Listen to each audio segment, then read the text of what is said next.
अगर किडनी के स्टोन होने से हम बचना चाहते हैं तो कैल्शियम खाना चाहिए कि नहीं खाना चाहिए। तो आम भ्रांति लोगों का ये है कि अगर कैल्शियम खाएंगे तो किडनी में कैल्शियम ऑक्जेलेट का स्टोन ज़्यादा बनेगा। एक्चुअली ये धारणा गलत है। क्यों? क्योंकि जो भी हम खाते हैं नेचुरल सोर्स से, तो हमारी आंतों में हर चीज़ों का अब्जॉर्प्शन वैसे नहीं होता कि कुछ भी खाया खुद भी अब्जॉर्ब हो गया। चाहे आप आयरन खाएं, चाहे या कैल्शियम की चीज़ें खाएं, आंतों में यह सिस्टम है कि वो कैल्शियम उतना ही अब्जॉर्ब करता है जितना शरीर के लिए ज़रूरी है। तो प्रॉब्लम ये होती है कि अगर हम किडनी स्टोन की बात करें तो कैल्शियम से ज़्यादा हानिकारक ऑक्जेलेट है। तो अगर हम ऑक्जेलेट की चीज़ें ज़्यादा खाएंगे और ऑक्जेलेट अगर अब्जॉर्ब हो गया और वो अगर खून में चल गया तो यह ऑक्जेलेट कैल्शियम के साथ बाइंड करके कैल्शियम ऑक्जेलेट के क्रिस्टल्स बनाता है और जो धीरे धीरे एक बड़ा पत्थर बन सकता है।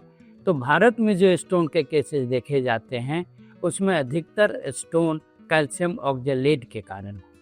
तो सलाह ये दी जाती है कि ऑक्जेलेट रिच फूड अवॉइड करें, जैसे कि पालक, टमाटर, स्ट्रॉबेरी या कोई अन्य बेरी, और इन चीज़ों का परहेज करेंगे तो स्टोन बनने की संभावना कम होगी।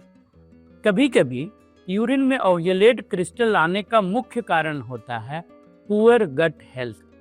तो अगर गट में किसी भी तरह की बीमारी है, इरिटेबल बाउल सिंड्रोम है या कोई अन्य बीमारी है, या गट हेल्थ अच्छा नहीं है, तो खून में ऑक्जेलिक एसिड ज़्यादा चला जाता है और स्टोन बनने की संभावना बढ़ जाती है। ऐसी दवाइयाँ आती हैं जो ऑक्जेलेट को बांध करके वो फीकल मैटर के थ्रू बाहर निकाल दे। लेकिन अगर हम कैल्शियम की बात करें तो ये एक नेचुरल मेथड है जो ऑक्जेलेट को बाइंड करके मोशन में ही निकाल देता है। तो जो हम नेचुरल फूड में कैल्शियम लेते हैं, जैसे कि दूध, जैसे कि दही, तो यह जो भोजन में कैल्शियम है वो भोजन के कैल्शियम को ऑक्जेलेट के साथ गठबंधन हो जाता है और यह क्रिस्टल आंतों में ही रह जाता है, ये खून में नहीं जाता और फीकल मैटर के साथ बाहर निकल जाता है। तो एक्चुअली कैल्शियम वाले फूड जो होंगे वो स्टोन बनने की संभावना को बढ़ाते नहीं, घटाते हैं। तो यह बात समझने की है।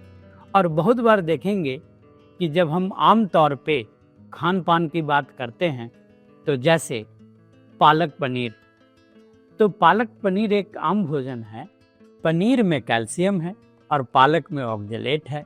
लेकिन अगर पालक पनीर खाएंगे तो ये कैल्शियम ऑक्जेलेट आपस में बाइंड करके वो फीकल मैटर में निकल जाएगा और ये उतना हानिकारक नहीं होगा। जैसे कि चेरी ओवर की, तो केक में कैल्शियम है, चेरी में ऑक्जेलेट है, दोनों साथ ले लिया तो उसके साइड इफेक्ट कम हो गए। तो ये तो बहुत बार नेचर में ऐसी चीज़ें होती हैं जो एक दूसरे को बैलेंस करती रहती है। लेकिन समस्या तब हो जाती है जब हम नेचुरल चीज़ की जगह किसी न किसी कारण से कैल्शियम की गोलियां फांकते रहते हैं, वो भी कृत्रिम रूप में। वहाँ पे हमारा सिस्टम खराब हो जाता है। तो वहाँ पे बहुत बार लोग हड्डी मजबूत करने के ख्याल से या घुटना मजबूत करने के ख्याल से, और अगर घुटना घिस गया तो वो कैल्शियम की गोली से ठीक नहीं होना, लेकिन लोग लेते रहते हैं। तो ये जो केमिकल्स वो ज़्यादा ले लेते हैं उसके कारण कैल्शियम का ज़्यादा अब्जॉर्प्शन हो सकता है और परेशानी हो सकती है। तो अगर हम स्टोन की चर्चा करें तो नेचुरल कैल्शियम युक्त फूड लेने में कोई घाटा नहीं है, उल्टा वो तो फायदा करेगा। ऑक्जेलेट का जो फूड है उसे कम खाना है, लेकिन कृत्रिम रूप से कैल्शियम की गोलियां ज़्यादा नहीं खाना। Thank you.